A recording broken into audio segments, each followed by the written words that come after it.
शाम जिनकी नए झगड़ों में फसादों में कटी, रात बस खुदकुशी करने के इरादों में कटी, ऐसे कमबख्तों को मरने से बचा लूं तो हंसूं। भारत में रहना है तो भारत से प्यार करो, नहीं इस भारत से मुख मोड़ जाइए। जिस मुल्क के रिवाज रीति नीति हो पसंद, उस मुल्क से ही नेज नाता जोड़ जाइए। एक राजा ने मांग भरी फिर मेरा मस्तक फोड़ दिया। एक राजा ने मांग भरी फिर मेरा मस्तक फोड़ दिया।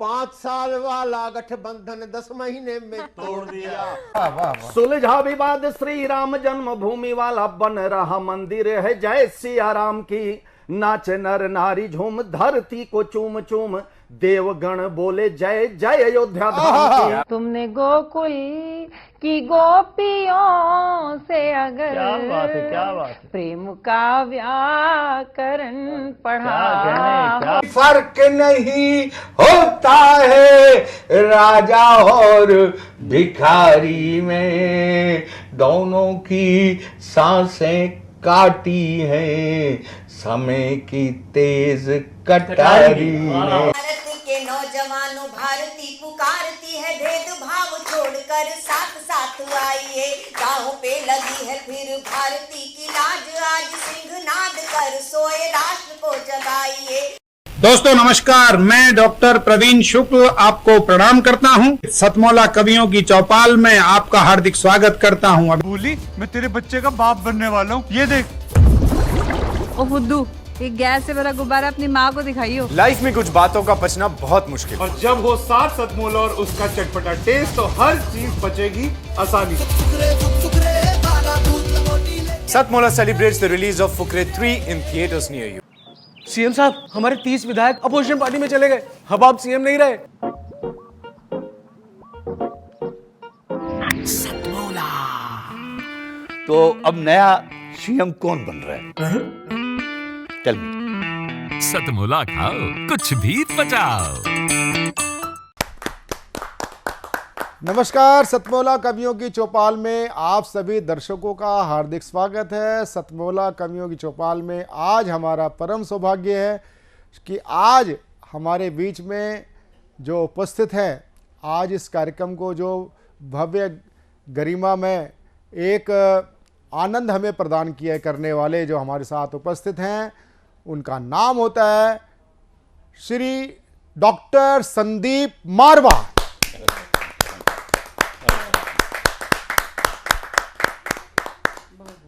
डॉक्टर संदीप मारवा AAFT के आप चांसलर हैं, और ये जो एकेडमी है, इस एकेडमी से बहुत ही हजारों की तादाद में जो इसके स्टूडेंट्स हैं, वो यहाँ से निकल करके अपने परचम को फहरा रहे हैं। आप जो वर्तमान में जो नोएडा है, आज नोएडा जो आज अंतर्राष्ट्रीय फलक पर उपस्थित है, उसका जो कारण है और उसके जो एक पुरोधा है, वो डॉक्टर संदीप मारवा ही हैं। डॉक्टर संदीप मारवा जो अपने जो संदीप मारवा जी मारवा स्टूडियो के आप चेयरपर्सन हैं, और आपने लगभग 3700 फिल्मों का निर्माण किया है, जिसमें से 1000 से अधिक तो स्थापित फिल्म कलाकार बन चुके हैं, सिल्वर स्क्रीन के कलाकार बन चुके हैं। साथ ही जो सबसे बड़ी बात है, आप स्वयं लिट फेस्ट करते हैं और फिल्म फेस्टिवल आयोजन करते हैं, और आपके फिल्म फेस्टिवल की ख्याति अंतर्राष्ट्रीय स्तर पर होती है और उसकी ख्याति निरंतर बढ़ रही है। और आज जो आप हमारे बीच में उपस्थित हैं, आप एक साहित्य के संवर्धन करने वाले नायक हैं। उस नाते आपको हमने अपने सतमौला कवियों की चौपाल में बुलाया, क्योंकि एक फिल्म से जुड़ा हुआ व्यक्ति जो खुद अपने आप में एक यूनिवर्सिटी हो, वह साहित्य के प्रति कितना अनुरागी हो सकता है। इसलिए ये हमारा परम सौभाग्य है कि आज हमारे बीच में डॉक्टर संदीप मारवा जी उपस्थित है। एक बार पुनः उनका हम स्वागत करते हैं। हमारे बीच में उपस्थित हैं देश की सुप्रसिद्ध लब्ध प्रतिष्ठित उर्दू शायरा कवित्री अना दहलवी जी हमारे बीच में उपस्थित हैं। देश ही नहीं, अंतर्राष्ट्रीय स्तर पर ख्याति प्राप्त बहुत ही जो हास्य व्यंग्य के कवि हैं और प्रज्ञान पुरुष कहा जाता है, यानी कि आपने विज्ञान के ऊपर जितनी हास्य व्यंग्य की चुटीली रचनाएं दी हैं वो शायद किसी ने नहीं दी, और आप विज्ञान कवि सम्मेलन में भी आप पाए जाते हैं, छाए जाते हैं। जोरदार तालियों के साथ पंडित सुरेश नीरव।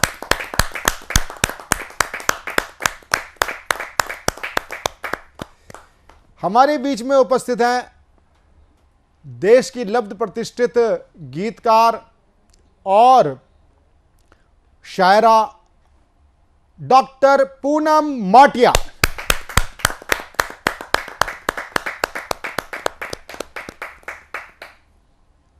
अब मैं सीधे सीधे हम प्रारंभ करेंगे संदीप मारवा जी से। संदीप मारवा जी आज पहली बार आए हमारे इस साधना टीवी के परिसर में, सतमोला कवियों की चौपाल में। मैं बात कर रहा था संदीप जी की। संदीप जी हर क्षेत्र में जो भी क्षेत्र पकड़ा वो पुरोधा शब्द एक होता है कि उसको उस ढंग से अर्जुन की आंख की तरह उस पर केंद्रित होकर के कार्य किया। आज स्थिति यह है कि आज जो नोएडा है आज अंतर्राष्ट्रीय फलक पर छाया हुआ है। हर कोई नोएडा का निवासी बन करके अपने को गौरव प्राप्त करता है। जैसे पंडित सुरेश नीरव जी गाजियाबाद में 20-25 वर्ष तक रहे और वो उसको गांव की तरह ही देखते रहे, लेकिन जब वो नोएडा में आए, ग्रेटर नोएडा में आए, तो आज वो अपने आप को उसका ओरा अलग देख करके आज वो काफ़ी आनंद महसूस करते हैं। तो इसका कारण कहीं ना कहीं मूल में जाता है तो संदीप जी का जाता है कि यहाँ फिल्म सिटी स्थापित की। और कभी जब नोएडा लोग आते थे तो लोग बड़ा अचंभा महसूस करते थे क्या होगा, लेकिन आज जो दिल्ली एनसीआर में जो गुड़गांवा नोएडा का स्थान है वो हमें विदेश की एक परिकल्पना साकार करने वाला जैसा बनता है। आज जिसने फिल्म और साहित्य में इतना इतना उसमें अपना उसने अवदान दिया, मैं ऐसे शख्सियत से कुछ बातें मैं करूंगा, उनकी हम ब्लेसिंग मिलेंगे। सबसे पहले संदीप जी, मैं ये जानना चाहूँगा कि आपने ये जो फिल्म सिटी की स्थापना कब और कैसे की? जी, 2 लाइनों से शुरू करता हूं कि रास्तों की दिलकशी अपनी जगह, चलने वालों की भी मर्जी चाहिए। यूं तो महफिल में हम पढ़ते रहे, सुनने वालों की भी मर्जी चाहिए। लाख आंसू इश्क भी रोए तो क्या, आसमानों की भी मर्जी चाहिए। वाह वाह वाह वाह वाह वाह। 1986 दिसंबर का वक्त था जब मेरे दिल में ये ख्याल आया कि यहाँ एक उत्तर भारत में फिल्म सिटी होनी चाहिए, क्योंकि मैं मुंबई से होके वापस आ चुका था और उन तमाम हालातों से गुज़र चुका था जो शायद मैं कभी गुज़रना नहीं चाहता था। तो एक ज़िद थी कि हाँ कुछ होना चाहिए। 1986 में मैंने ये एप्लीकेशन दी थी जिसे कोई लेके राज़ी नहीं था पहले, लेकिन ये मेरा सौभाग्य अच्छा था कि नोएडा चेयरमैन ने इस एप्लीकेशन को एक्सेप्ट किया। इसकी पूरी डिटेलिंग मैंने दी और 1987 में, पूरे 1 साल के बाद, दिसंबर 1987 में ये प्रोजेक्ट पास हुआ फिल्म सिटी का। 1988 में अलॉटमेंट हुई। 3 साल का वक्त सरकार ने हमें दिया स्टूडियो बनाने का और प्रोडक्शन में आने का, और 10 मार्च 1991 को हम लोगों ने उत्तर भारत का पहला फिल्म स्टूडियो मारवा स्टूडियो के नाम से शुरू कर दिया। बहुत एक लंबी दौड़ थी, 1 साल की परसुएशन थी, बहुत सारे कागज़ जमा कराने थे, बहुत सारे यकीन दिलाने थे और माइंड सेट तैयार करना था जो यहाँ पर नहीं मौजूद था, क्योंकि फिल्म का 1% माहौल नहीं था। तो मुझे लगा कि ये सारी तकलीफ़ें अगर मैं बर्दाश्त कर सकता हूँ तो फिल्म सिटी भी आ सकती है। और फिर उसके बाद नो लुकिंग बैक। 1991 में जब पहला स्टूडियो आया, उसके बाद हम लोग पहले 6 थे, फिर 12 थे और आज कुल मिलाकर 16 स्टूडियो हैं। और नोएडा फिल्म सिटी जो है वो उत्तर भारत की नहीं, देश ही की नहीं, बल्कि दुनिया की इस वक्त सबसे तेज दौड़ती हुई फिल्म सिटी बन चुकी है। एक संदीप जी, मैं आपसे और प्रश्न करना चाहता हूँ कि जैसा कि हमें जानकारी है कि ये एक नंबर कम नहीं होता, 3000 से अधिक फिल्मों का निर्माण करना और लगभग इतने ही फिल्म कलाकारों को तैयार करना, ये अपने आप में कीर्तिमान है। एक होता है कि जैसे मैं कवि हूँ, मैं कविता पाठ करके चला गया, ख़त्म। लेकिन एक होता है पालक बनना, जो नए बच्चे होते हैं वो बालक, और पालक का रिश्ता आपने कैसे निभाया? देखिए, सबसे पहले तो क्योंकि मुझे स्टूडियो इस्टेब्लिश करना था तो हम लोगों ने जान लड़ा दी। 2 साल हम लोगों ने सर उठा के नहीं देखा।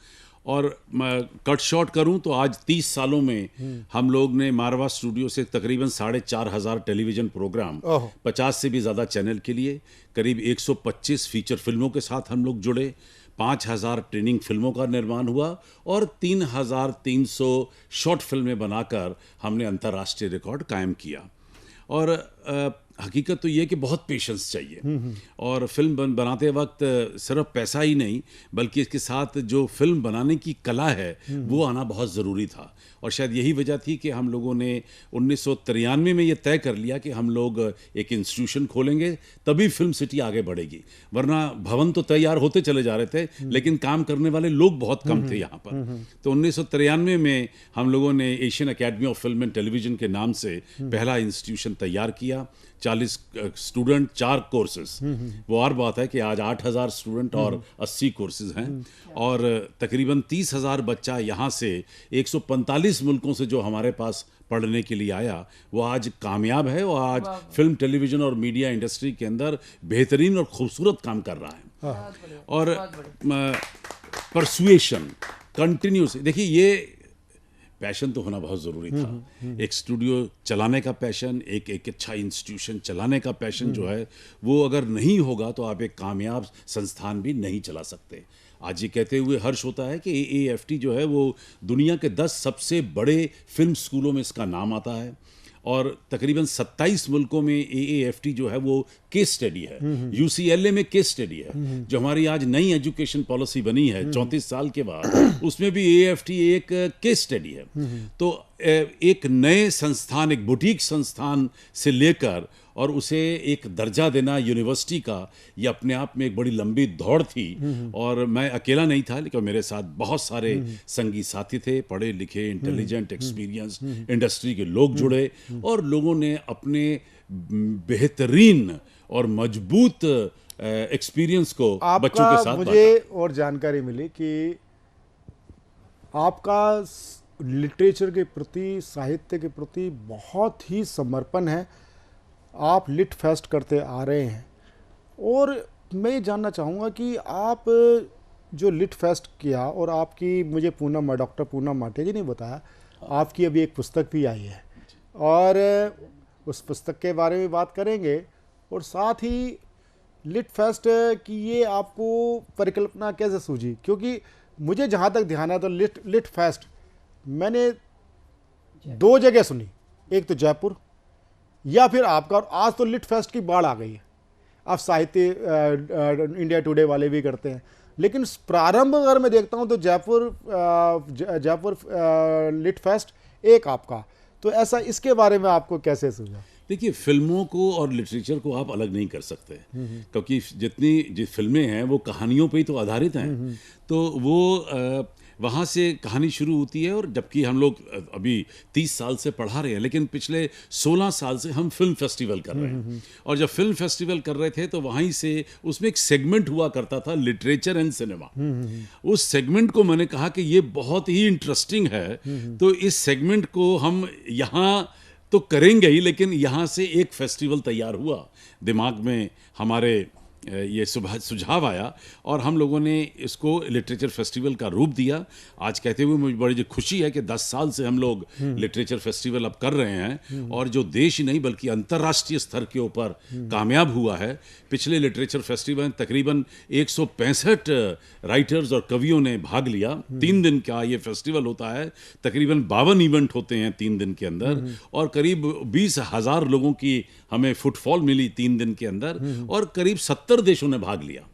तो मुझे ऐसा लगता है कि अभी तो स्कोप और है। मैं नहीं कहता कि हम लोग किसी एक बहुत ऊंचे मकाम पर पहुंच गए, लेकिन ये ज़रूर तसल्ली है कि उत्तर भारत का ये अब दूसरा सबसे बड़ा फेस्टिवल है जयपुर के बाद, और मुझे लगता है आने वाले दिनों में ये जयपुर से भी आगे निकल जाएगा। मुझे आपकी पुस्तक के बारे में जानना चाहता था। हकीकत तो ये है कि मेरे पे तकरीबन 5 पुस्तकें लिखी जा चुकी हैं, तो मुझे वहीं से प्रभावित हुआ। मैंने कहा मुझे भी कुछ लिखना चाहिए, तो मैंने अभी जो पहली पुस्तक तैयार की है वो आदरणीय प्रधानमंत्री मोदी जी पे तैयार की है, और ये पुस्तक के अंदर है 8 years ऑफ मोदी सरकार, जो 8 साल के अंदर हम लोगों ने इस देश में काम किया है, जो सारी दुनिया जिसकी तारीफ कर रही है, उस सारे काम को मैंने इन पेजों में कंडेंस करके लिखा है। और इसका जो विमोचन हुआ था, ये पहली किताब है जो 21 सालों में, तो मोदी जी पे तो बहुत सारी किताबें लिखी जा चुकी हैं, लेकिन ये पहली किताब है जो ब्रिटिश पार्लियामेंट के अंदर हाउस ऑफ लॉर्ड में रिलीज होती है, और एक सिंगल किताब ने ब्रिटिशर पार्लियामेंटेरियंस की, उनके जो पार्लियामेंटेरियन हैं, उनके पूरे माइंडसेट को चेंज कर दिया।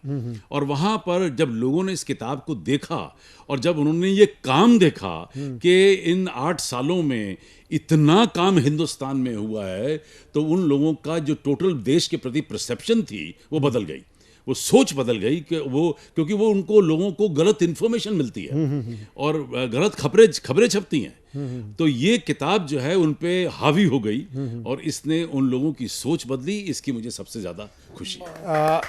संदीप जी, एक चीज़ और, आप क्योंकि आप भी साहित्य के कार्यक्रम में आए हैं, कविता के कार्यक्रम में आए हैं, सतमोला कवियों की चौपाल के बारे में हम आपकी हृदय से शुभकामना चाहते हैं। कृपया 2 शब्द इस पर भी बोलें। मैं सतमोला कवियों की चौपाल, पहले इस पूरे कार्यक्रम को तहे दिल से बहुत बहुत मुबारकबाद देता हूं। साधना टीवी को बहुत बहुत मुबारकबाद देता हूं कि आप लोगों ने एक कमाल करके दिखाया है। 15 साल से ये कार्यक्रम चल रहा है, 20 वर्षों से ये कार्यक्रम चल रहा है। 800 से भी ज़्यादा एपिसोड आप लोग इसके तैयार कर चुके हैं। 15,000 से भी ज़्यादा कवियों को इस मंच पर आपने निमंत्रित किया है, और मैं समझता हूँ कि इसमें से तकरीबन 1000 तो ऐसे कवि हैं जिन्होंने देश भर और दुनिया भर में अपना झंडा गाड़ दिया है, और शायद उनकी शुरुआत इसी मंच से हुई थी।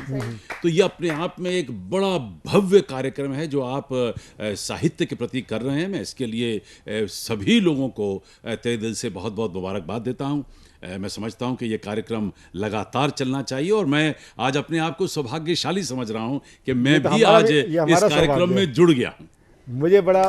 मुझे संदीप जी, ये हम सब का परम सौभाग्य है कि एक हमारे कार्यक्रम की प्रतिबद्धता होती है कि हम जब साहित्य के, कविता के क्षेत्र में हम किसी विशिष्ट अतिथि को बुलाते हैं, उसका विगत साहित्यिक होता है, चाहे वो कोई राजनेता हो, पूर्व केंद्रीय मंत्री हो, वो कहीं ना कहीं उनका साहित्य से होता है, वो इस शो पर आकर के अपना आशीर्वाद देते हैं।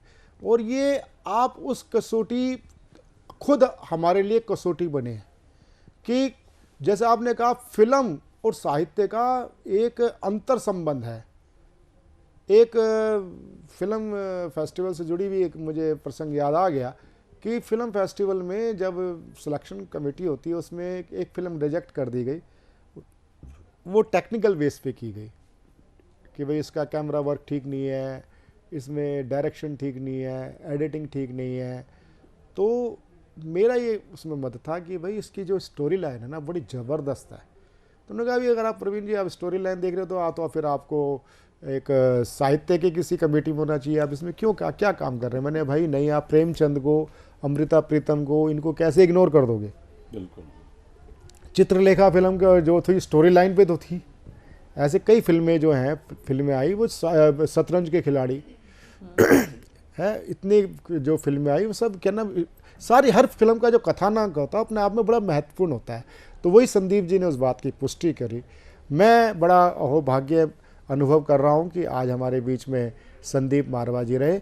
मैं उनका हार्दिक धन्यवाद करता हूँ और आशा करता हूँ कि वह भविष्य में भी हमारे सतमोला कवियों की चौपाल के लिए अपना आशीर्वाद बनाए रखेंगे।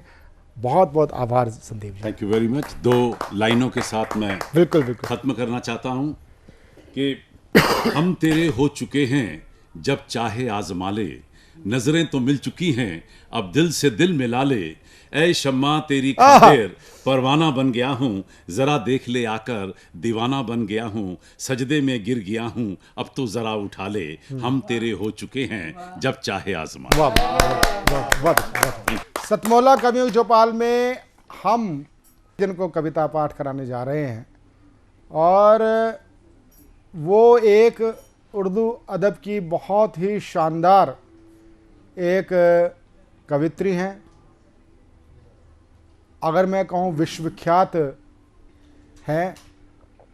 और सबसे बड़ी बात है कि कवि और साहित्यकार होना बड़ी बात नहीं है, उसका मर्म और धर्म समझना बहुत बड़ी बात होती है व्यवहार में। उसको सिद्ध कर रही है हमारे बीच में उपस्थित उर्दू की शायरा अना दहलवी, जिनको मैं बड़े स्नेह से प्रेम से अना दीदी बोलता हूँ। और अना दीदी के लिए बहुत बार भी मैं अपने टीवी शो पे बोल चुका हूँ। उनके लिए जिस मिजाज की वो शायरा है, दो पंक्ति कहना चाहूँगा। कहूँ क्या किस तरह से जिंदगी को जी लिया मैंने, कहूँ क्या किस तरह से जिंदगी को जी लिया मैंने। चुभन सुई घुटन धागा लबों को सी लिया मैंने, लबों को सी लिया।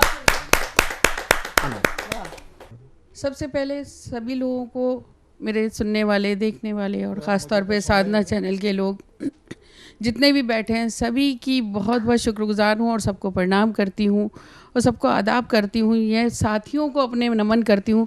इतने प्यारे प्यारे लोग इस महफिल में आज आए हैं और मैं शुक्रगुजार हूँ इस चैनल की और सतमौला चौपाल की और मेरे प्रवीण भैया की कि उन्होंने मुझे इस खूबसूरत महफिल में मुझे याद रखा। मैं उनकी आभारी हूँ। मैं सीधे सीधे गज़ल के कुछ शेर रखती हूँ, समाप्त करें। इस कश मकश में हमने तेरे साथ दिन बिताए, इसी कश मकश में हमने, इसी कश मकश में हमने तेरे साथ दिन बिताए, तेरे साथ दिन बिताए।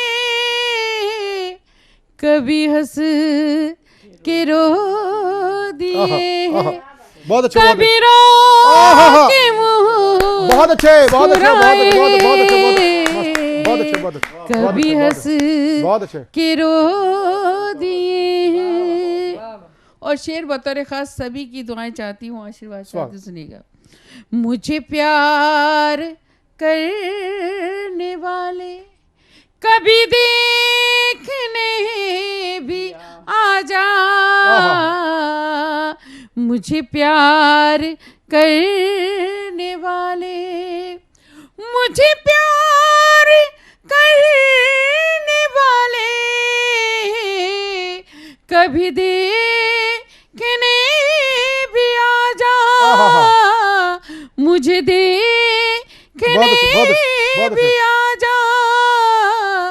ये चिराग जलते जलते किसी रोज बुझ न जाए,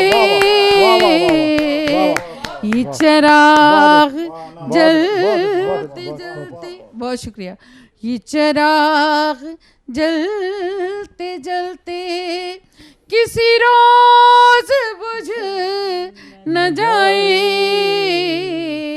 इसी कश मकश में हमने मैं अकेले रहते रहते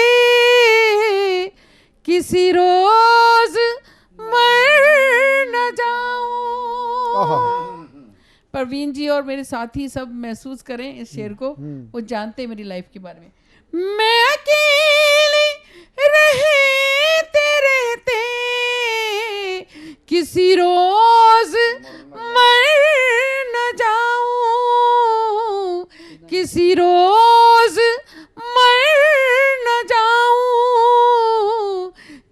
जिन्हें दिल से चाहती थी वही हो गए पराए। वाह वाह वाह वाह वाह वाह वाह वाह। जिन्हें दिल से चाहती थी वही हो गए पराए। और शेर बतौर खास आप सभी को समर्पित आपकी दुआएं चाहती सुनिए, और खास तौर पे सुनने वालों को भी सुनिएगा। हम दोनों जिंदगी के उसी मोड़ पर खड़े थे, हम दोनों जिंदगी के, हम दोनों जिंदगी के उसी मोड़ पर खड़े थे। मैं उन्हें न देख पाई, वो मुझे न देख पाए।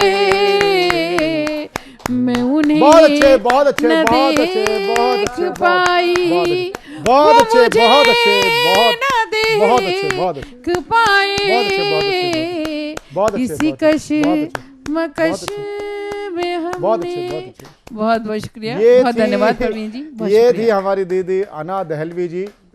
और अना दहलवी जी के बारे में जो बात करता हूँ, ये हमारे सतमोला कवियों की चौपाल का कार्यक्रम का मापदंड है। ऐसे साक्षात साहित्य को जीने वाले, कविता को जीने वाले लोग। मैं ऐसे अना दहलवी दीदी का हार्दिक आभार प्रकट करता हूँ, आपने हमें अपना समय दिया। और अब मैं जिनको प्रस्तुत करने जा रहा हूँ वे हैं देश के लब्ध प्रतिष्ठित प्रज्ञान पुरुष पंडित सुरेश नीरव जी। पंडित सुरेश नीरव जी संस्कृति समन्वय समिति के नाम से पटल भी चलाते हैं और देश के लब्ध प्रतिष्ठित कवियों के साथ नव रचनाकारों को भी प्लेटफॉर्म देते हैं। और सतमोला कवियों की चौपाल समविचारी संस्थाओं के साथ परस्पर एक सूझबूझ का हम नाता समझौता रखते हैं। हम चाहते हैं कि जिस प्रकार से पंडित जी कार्य कर रहे हैं वो आगे बढ़ता रहे। और पंडित जी की एक जो विशेषता है वो विशेषता है कि हास्य को गेयता की दृष्टि से प्रस्तुत करते हैं। हास्य और गेयता का सम्मिश्रण करके जो वो खोमचा जमाते हैं वो अपने आप में भी अद्वितीय है। और पंडित जी श्रृंगार, और वो भी जब अना दहलवी साथ बैठी हो तो श्रृंगार इनके मुंह से निकलना शुरू हो जाता है। वैसे तो मूलतः वो हास्य के कवि हैं। तो मैं पंडित जी के लिए दो पंक्तियां निवेदित करना चाहूँगा। वो पंक्तियां डॉक्टर कुंवर बेचैन, श्रद्धेय मेरे काव्य गुरु डॉक्टर कुंवर बेचैन जी की हैं और उसी मूड में वो आज पढ़ना चाहते हैं। वो डॉक्टर कुंवर बेचैन जी कहते हैं, नदी बोली समंदर से मैं तेरे पास आई हूँ, मुझे भी गा मेरे शायर मैं तेरी ही रुबाई हूँ, मैं तेरी ही रुबाई हूँ। पढ़ाई। नमस्कार, मैं सुरेश नीरव आज सतमोला कवियों की चौपाल में अपनी कुछ हास्य व्यंग की कविताएं लेकर आपके सामने आया हूं। जितने भी लोग मुझे सुन रहे हैं उन सबका स्नेह, उनकी मोहब्बतें चाहता हूं। और देखिएगा, चूँकि मैं विज्ञान का विद्यार्थी रहा हूं तो मेरी शब्दावली कुछ वैज्ञानिक सी होती है। देखिएगा, तुम्हारे नेट पे आते हैं सिग्नल प्यार के तेरे, हमारे नेट पे आते हैं सिग्नल प्यार के तेरे, कि हैकिंग ने किए सिम कार्ड सब बेकार से तेरे। बहुत अच्छे, बहुत। हमारे नेट पे आते हैं सिग्नल प्यार के तेरे, हमारे नेट पर आते हैं सिग्नल प्यार के तेरे, कि हैकिंग ने किए सिम कार्ड सब बेकार से तेरे। हुए हुए हैं वायरल मैसेज जो चैटिंग में लिखे तुमने, हुए हैं वायरल मैसेज जो चैटिंग में लिखे तुमने। हर एक चैनल पे चर्चे हैं हंसी इकरार के तेरे, हर एक चैनल पे चर्चे हैं हंसी इकरार के तेरे। हमारे नेट पर आते हैं सिग्नल प्यार के तेरे। बहुत दूसरा देखिएगा, तुम्हारी सेल्फी को देख के दीवाने पिटते हैं, तुम्हारी सेल्फी को देख के दीवाने पिटते हैं। जो आए इश्क पे खतरा तो मजनू फेक दिखते हैं, जो आए इश्क पे खतरा तो मजनू फेक दिखते हैं। कभी यूनान के नखरे कभी हर्बल अदाएं हैं, कभी यूनान के नखरे कभी हर्बल अदाएं हैं। कि आयुर्वेद के तंदूर में बर्गर भी सिकते हैं, कि आयुर्वेद के तंदूर में बर्गर भी सिकते हैं। तो ये मैंने 2 कथा पढ़े थे और अब आप देखिएगा एक रचना पढ़ता हूँ मैं। किसी के हुस्न का जादू जगाने का इरादा है, किसी के हुस्न का जादू जगाने का इरादा है। कि सब कुछ दांव पर अब तो लगाने का इरादा है। किसी के हुस्न का जादू, किसी के हुस्न का जादू जगाने का इरादा है। कि सब कुछ दांव पर अब तो लगाने का इरादा है मिस्री सी जुबां तेरी, है मिस्री सी जुबां तेरी, शहद टपके है बातों से। है मिस्री सी जुबां तेरी, शहद टपके है बातों से। तुम आफत हो बड़ी कितनी बताने का इरादा है मिस्री सी जुबां तेरी, है मिस्री सी जुबां तेरी, शहद टपके है बातों से। तुम आफत हो बड़ी कितनी बताने का इरादा है। किसी के हुस्न का जादू जगाने का इरादा है। कि सब कुछ दांव पर अब तो लगाने का इरादा है। सहम कर शाम को तन्हा, सहम कर शाम को तन्हा मिलोगी जब बगीचे में। सहम कर शाम को तन्हा मिलोगे जब बगीचे में। तुझे नाजुक शरारत से सताने का सहम कर शाम को तन्हा, सहम कर शाम को तन्हा मिलोगे जब बगीचे में। तुझे नाजुक शरारत से सताने का इरादा है। कभी फूलों की घाटी से, कभी फूलों की घाटी से, कभी पर्वत की चोटी से। तुझे दे दे के आवाजें थकाने का इरादा है। तुझे दे दे के आवाजें थकाने का इरादा है। और बात देखिएगा क्या कहता हूँ मैं। मोहब्बत की शमा दिल में हुई रोशन सदियों से, मोहब्बत की शमा दिल में हुई रोशन सदियों से। तेरे जलवों की तीली से जलाने का इरादा। बहुत अच्छे, बहुत अच्छे, बहुत अच्छे, बहुत अच्छे। शमा दिल में, मोहब्बत की शमा दिल में हुई रोशन सदियों से।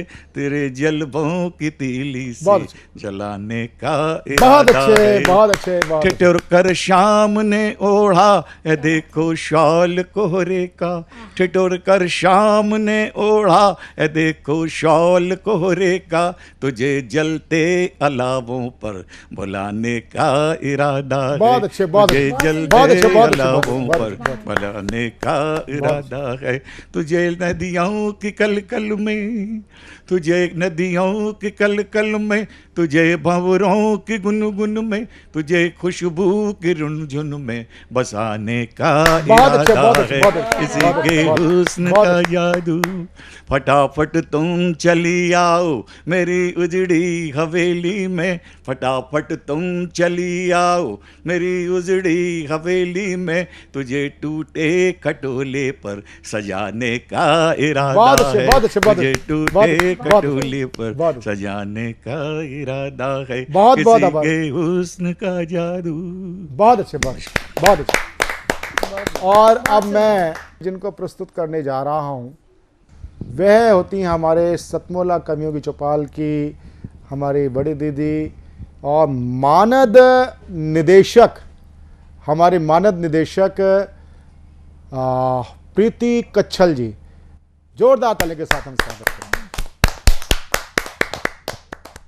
नमस्ते, मैं प्रीति कच्छल, सीए हूँ बाय प्रोफेशन, प्रैक्टिस करती हूँ।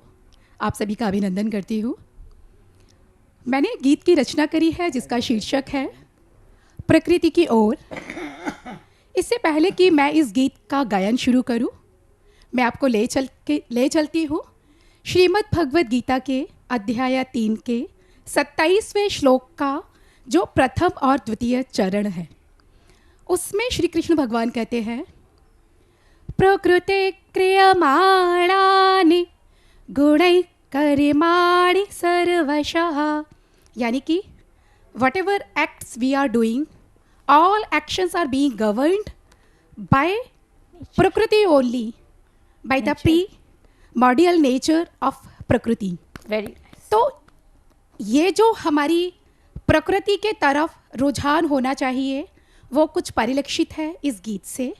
और गीत का गायन शुरू होने के पहले मन में एक और भाव आता है कि जब हम प्रकृति से ही बने हैं और प्रकृति में ही जीते हैं और प्रकृति में ही समा जाते हैं, तो हम प्रकृति को गंदा क्यों करते हैं? क्या बात है, बहुत आइए, सुंदर विचार।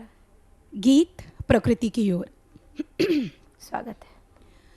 आओ वापस चलो तुम प्रकृति की ओर साथियों, आओ वापस चलो तुम प्रकृति की ओर साथियों। समय की मांग यही है, पर्यावरण स्वच्छ बनाओ। आओ वापस चलो तुम, जिस जगह पैर जाता प्लास्टिक पॉलीथिन पड़ी है, मिलकर आवाज उठाओ, आगे पग अपना बढ़ाओ। बहुत सुंदर। जिस जगह पैर जाता प्लास्टिक पॉलीथिन पड़ी है, आगे पग अपना बढ़ाओ, मिलके आवाज उठाओ। चंदा भी रो पड़ा है, धरती को क्या हुआ ये, तारे भी रो पड़े हैं, पृथ्वी को क्या हुआ ये, संभलो अब तो मनुज तुम, जगो तुम दूजों को जगाओ। शानदार। आओ वापस चलो तुम, प्रकृति बाहर कुछ नहीं है, तथ्य ये जाने जाओ। प्रकृति से रोग निवारण करे हम विश्व जागरण। प्रकृति बाहर कुछ नहीं है, तथ्य ये जाने जाओ। प्रकृति से रोग निवारण करो ये विश्व जागरण। प्रकृति निर्मित ये काया, बाकी बेकार माया। प्रकृति निर्मित ये काया, बाकी बेकार माया। अपना बस थोड़ा समय ही कर दो प्रकृति के नाम का। बहुत आओ वापस चले हम, वृक्ष एक रोज लगाओ। सींचो बगिया जीवन की, ऑक्सीजन युक्त वातावरण से भगा दो बीमारी घर घर की। जिंदाबाद। ऑक्सीजन युक्त वातावरण से भगा दो बीमारी घर घर की, हाथ पर हाथ धर कर बैठे तुम आज क्यों हो, हाथ पर हाथ धर कर बैठे तुम आज क्यों हो, समय अब नहीं बचा है, उठो तुम दूजों को उठाओ।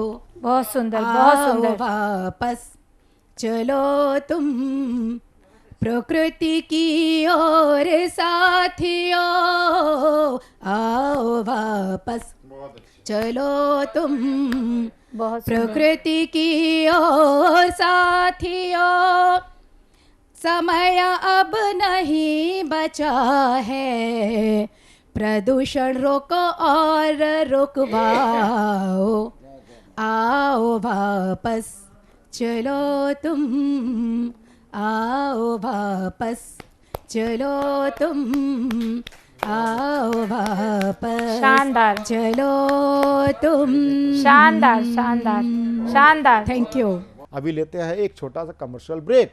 कमर्शियल ब्रेक के बाद फिर मिलते हैं अपने सहयोगी प्रशांत अवस्थी, नलिनी राज मौसम के साथ सतमोला कवियों की चौपाल में। मिलते हैं एक छोटे से कमर्शियल ब्रेक के बाद।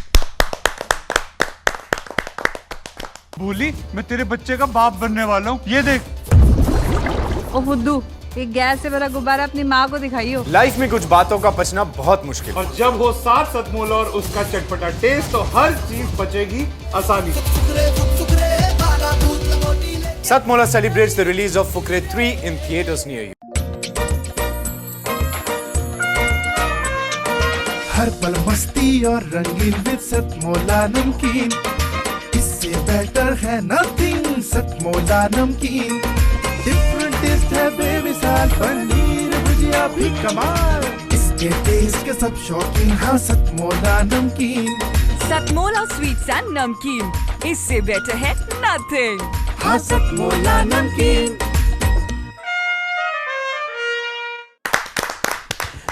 आइए एक बार आपका फिर से स्वागत है आपके अपने मनपसंद प्रोग्राम सतमोला कवियों की चौपाल में। और इस बार फिर हम नए और नवांकुर चेहरों को लेकर के आपके बीच में आ चुके हैं, जिन्होंने कई मंचों पर अपनी सिद्ध हस्त प्रस्तुति दी भी हुई है, लेकिन आज वो एक राष्ट्रीय पटल के माध्यम से सतमोला कवियों की चौपाल के माध्यम से एक नई परिभाषा लिखने के लिए जा रहे हैं।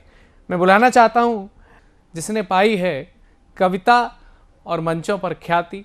आइए बुलाते हैं नोएडा की स्वाति। एक जोरदार तालियों से। बहुत बहुत धन्यवाद आप सभी का। और मैं प्रेम के ऊपर श्रृंगार रस में एक छोटी सी कविता बोलना चाहूँगी जो गीत के लय में है।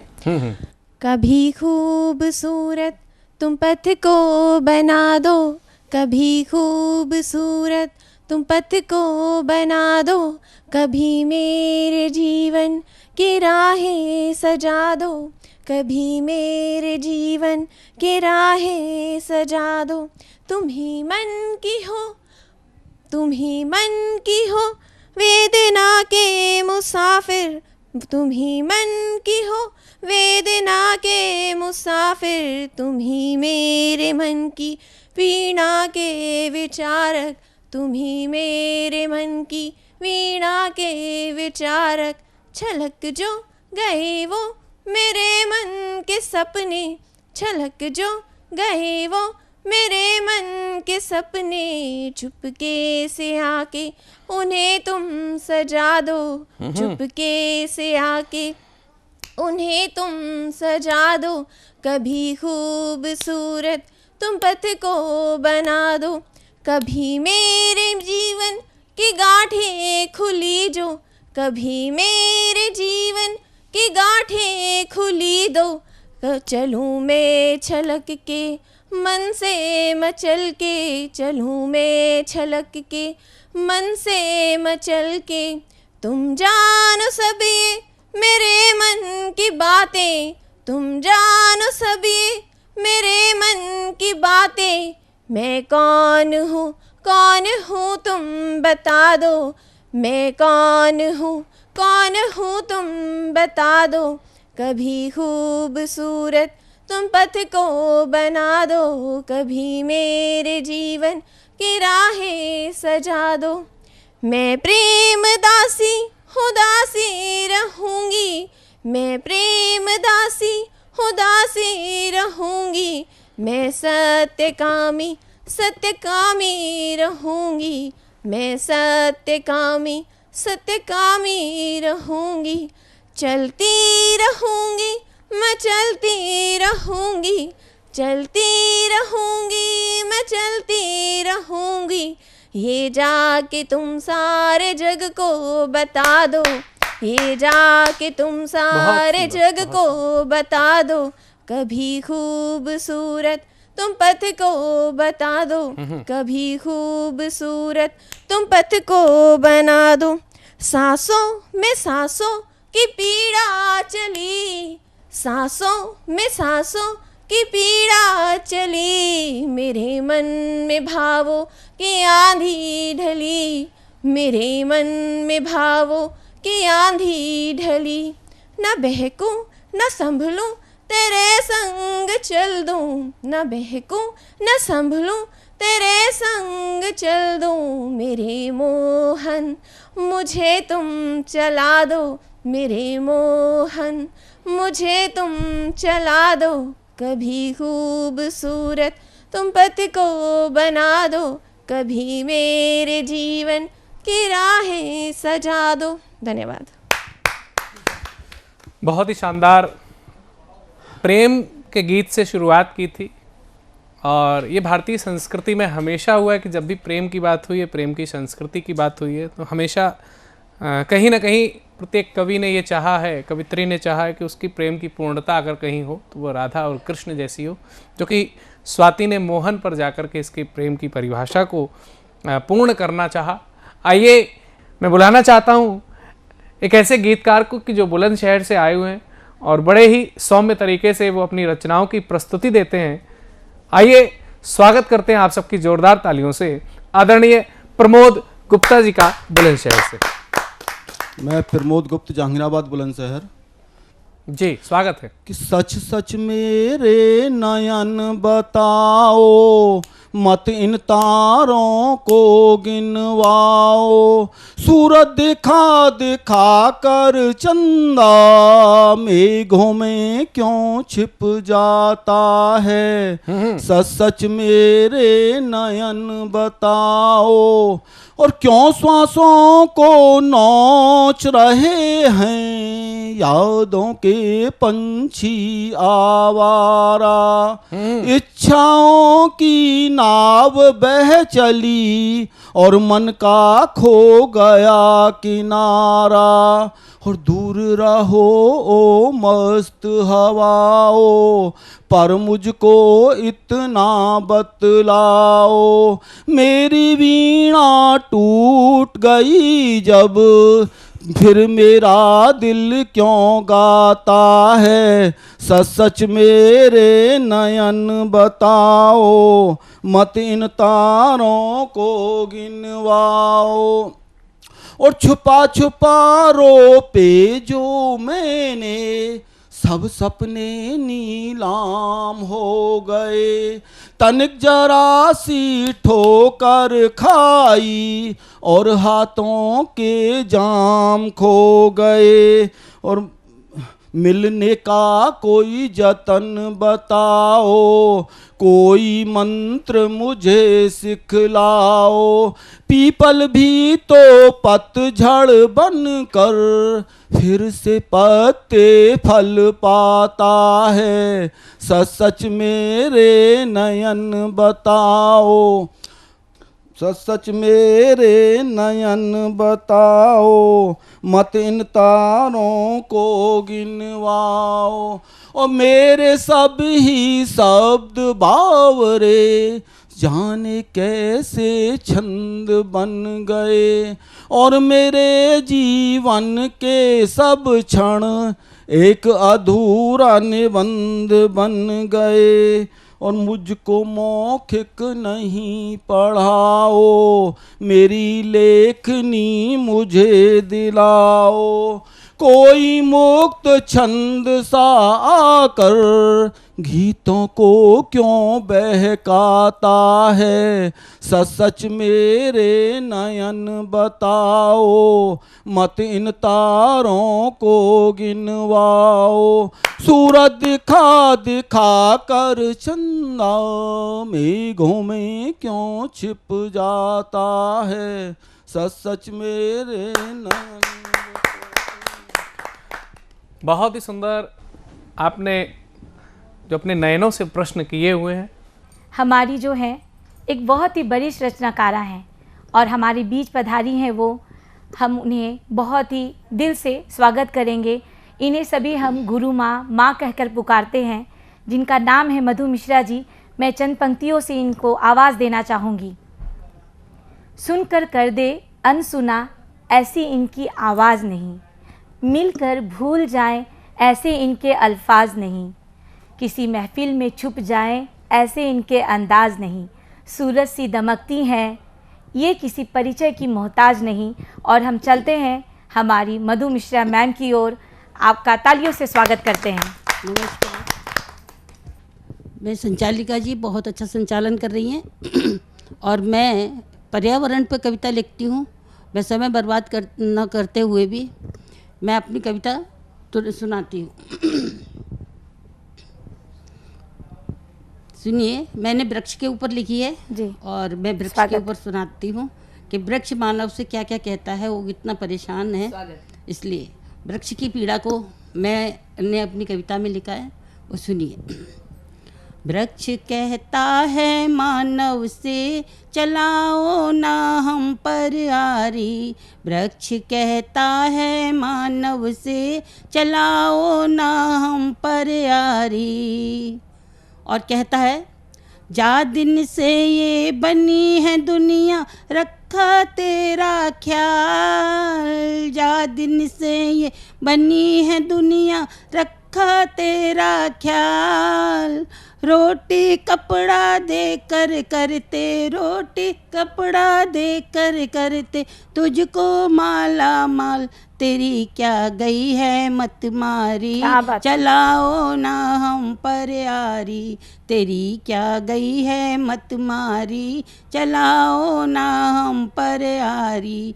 वृक्ष कहता है मानव से चलाओ ना हम पर यारी। और आगे वृक्ष कहता है मानव से, बिना हमारे 4 कदम भी तुझसे चला न जाए, बिना हमारे 4 कदम भी तुझसे चला न जाए। गर्मी सर्दी हो या बारिश, गर्मी सर्दी हो या बारिश, हम ही तेरे सहाय कि तुझ पर कृपा रहे मारी, चलाओ ना हम पर यारी, कि तुझ पर कृपा रहे मारी, चलाओ ना हम पर यारी। वृक्ष कहता है मानव से चलाओ ना हम पर यारी। और कहता है, कहे वृक्ष ऐ सुन मानव तू मत कर मुझ पर बार, कहे वृक्ष ऐ सुन मानव तू मत कर मुझ पर बार।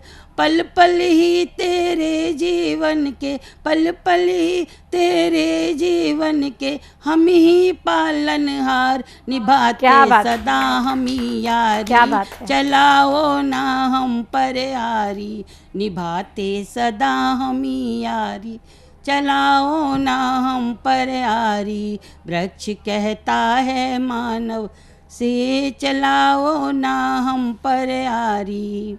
वृक्ष और क्या कहता है मानव से जी, नदी पर्वत और मैदानों का हमसे श्रृंगार। क्या बात है, बहुत सुंदर। नदी पर्वत और मैदानों का हमसे श्रृंगार।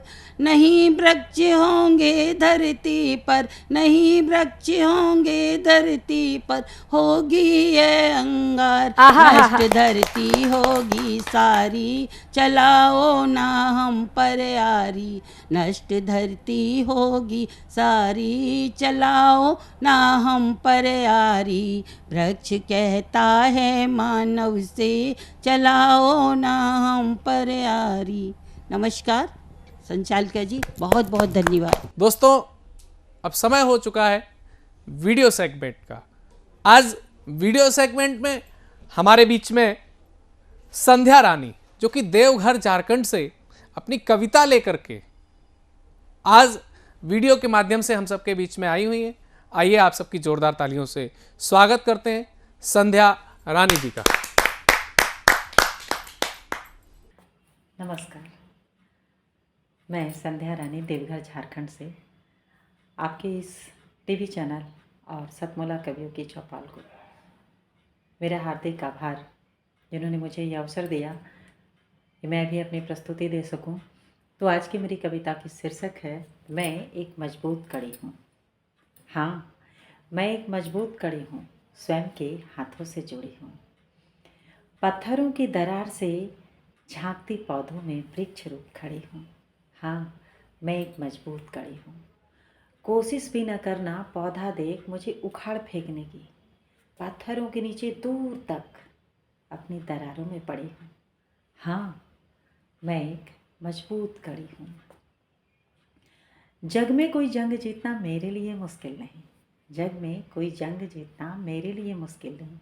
मैं हर जीतने का गुर सीखी। मैं हर जीतने का गुर सीखी जब जब खुद से लड़ी हूँ। हाँ, मैं एक मजबूत कड़ी हूँ। सूरज भले न दे उजाला मुझे, सूरज भले न दे उजाला मुझे, चाँद से न रोशन हो मेरा जहाँ। सूरज भले न दे उजाला मुझे, चाँद से न रोशन हो मेरा जहाँ। मैं जब जब गुजरी हूँ अंधेरी गलियों में, मैं जब जब गुजरी हूँ अंधेरी गलियों में, रास्तों से कह दी मैं तड़ित की झड़ी हूँ। हाँ, मैं एक मजबूत कड़ी हूँ।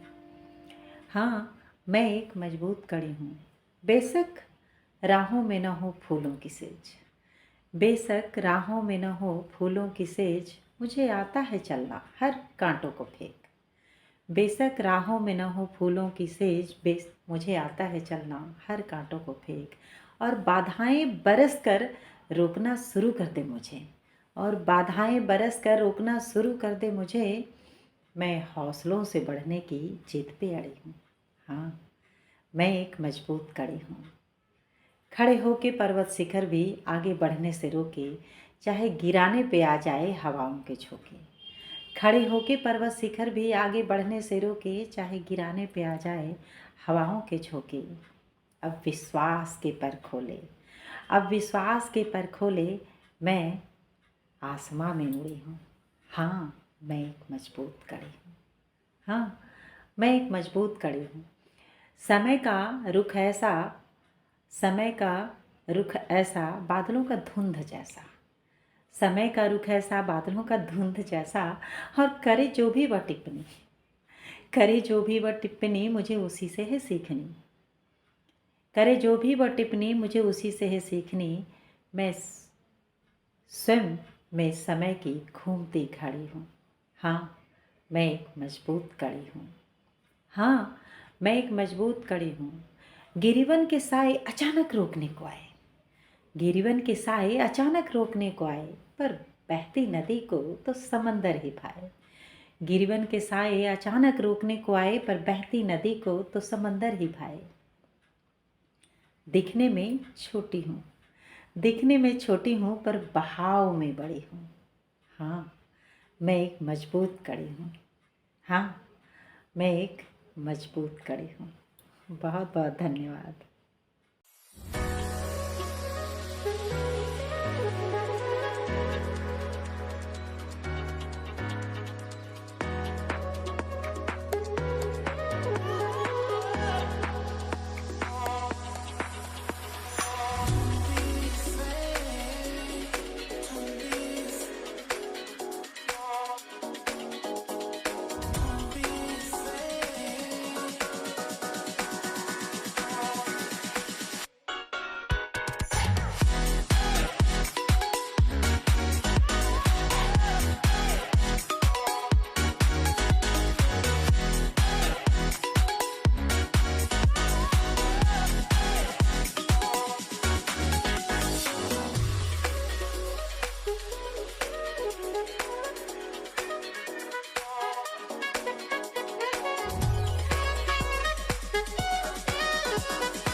और अब मैं जिनको प्रस्तुत करना चाहता हूं, प्रस्तुत किया वो इस कार्यक्रम के पुरोधा है, संवर्धन करता है। उनका नाम होता है श्री अनिल कुमार मित्तल। सतमोला ग्रुप के आप चेयरमैन हैं और सतमोला कवियों की चौपाल, सतमोला कवियों की चौपाल एक दूसरे के पूरक बनते हुए एक ब्रांड बन चुका है, बहुत बड़ा ब्रांड बन चुका है। उसका नाम होता है सतमोला कवियों की चौपाल। उसके patron, chief patron Shri Anil Mittal ji, आपकी हमें ब्लेसिंग चाहिए, जोरदार ताले के साथ हम उनका स्वागत करें। नमस्कार दोस्तों, मैं अनिल मित्तल, चेयरमैन सतमोला ग्रुप। मैं जैसे आप सब लोग जानते हैं कि 2004 के अंदर मैंने सतमोला कवियों की चौपाल आरंभ करा परवीन आर्य के साथ मिलके। तो हमारा उद्देश्य दोस्तों यही था कि जो आज ये काव्य पाठ है, जो ये बुद्धिजीवी वर्ग जो ये सुंदर काव्य पाठ हम लोग करते हैं, तो वो धीरे धीरे आज के ज़माने में लुप्त ना होता जाए। जो आज मॉडर्नाइजेशन चल रहा है, जितना टीवी पे हम और भी चीज़ें बढ़ती जा रही हैं, तो ये ना हो कि हमारी पुरानी जो ये एक संस्कार थे, पुरानी सभ्यता थी, कविता पाठ था, वो धीरे धीरे ये लुप्त होता जा रहा था। तो इसीलिए हम दोनों ने मिलकर 2004 के अंदर सतमोला की कवियों की चौपाल आरंभ करी, जिसके अंदर हम ऐसा प्लेटफॉर्म देते रहे हैं जिसके अंदर नए से नए कवि, जो भी कवि काव्य पाठ है उसमें करना चाहे उसका स्वागत करते हैं हम लोग, उन्हें मौका देते हैं नए नए कवियों को। और आप लोगों से यही निवेदन है कि जो भी चाहे आप पहली बार काव्य पाठ करते हैं तो आप सतमोला कवियों की चौपाल के प्लेटफॉर्म पर आएँ, आप लोगों का स्वागत है। उसके अंदर आप अपनी मौलिक कविताओं को सुनाएं, उनके अंदर जो भी कमी होगी तो हमारे पुराने जो एक्सपीरियंस कवि हैं वो उनको सुधारेंगे और आपको और इम्प्रूव करने की कोशिश करेंगे। आपसे निवेदन है कि सतमोला कवियों की चौपाल में आएँ और अपना काव्य पाठ करें। सतमोला कवियों की चौपाल में अभी तक आपने सतमोला कवियों की चौपाल में देश के वरिष्ठ लब्ध प्रतिष्ठित कवियों को सुना, संदीप मारवा जी को आपने सुना, आपने हमारे अनिल मित्तल जी को सुना। यदि आप भी सतमोला कवियों की चौपाल में अपना काव्य पाठ करना चाहते हैं, आप नवांकुर हैं और आपको अभी तक कोई सही प्लेटफॉर्म नहीं मिला है, तो यदि आपने गलती से भी ये टीवी कार्यक्रम देख लिया है तो आप सही जगह पहुँचे हैं। टीवी स्क्रॉल पे चल रहा नंबर 9711182183 पे आप हमसे व्हाट्सअप कीजिए, आप हमें टेक्स्ट मैसेज कीजिए, आप हमें फ़ोन कीजिए। ये हमारी लाइन 24 घंटे खुली रहती है, इस पे आप हमें कर सकते हैं। और सतमोला कवियों की चौपाल केवल नवांकुरों को मौका ही नहीं देता, शुभ अवसर ही नहीं देता, विश्वसनीय प्लेटफॉर्म है। देखिए, लोग तो कहेंगे, लोगों का काम है कहना। हम समालोचना आलोचना से घबराते नहीं हैं, लेकिन कुछ लोग दुष्प्रचार करना चाहते हैं, करें। लेकिन वाकई में ये गाना किशोर कुमार का जो गाया हुआ है, कुछ तो लोग कहेंगे, लोगों का काम है कहना। ये 20 वर्ष की चली हुई अनवरत यात्रा आगे भी चलती रहेगी, अनवरत चलती रहेगी, केवल एक परस्पर विश्वास के लिए। तो आइए आप हमारे कार्यक्रम के साथ जुड़िए। सतमोला कवि चौपाल में 9711182183 मिलते हैं अगले रविवार कुछ नई शख्सियत के साथ सतमोला कवियों की चौपाल में। नमस्कार। भूली, मैं तेरे बच्चे का बाप बनने वाला हूँ, ये देख। ओ फुद्दू, एक गैस से भरा गुब्बारा अपनी माँ को दिखाइयो। लाइफ में कुछ बातों का बचना बहुत मुश्किल, और जब हो साथ सतमोला और उसका चटपटा टेस्ट, तो हर चीज बचेगी आसानी से। Satmola celebrates the release of Fukre 3 in theaters near you.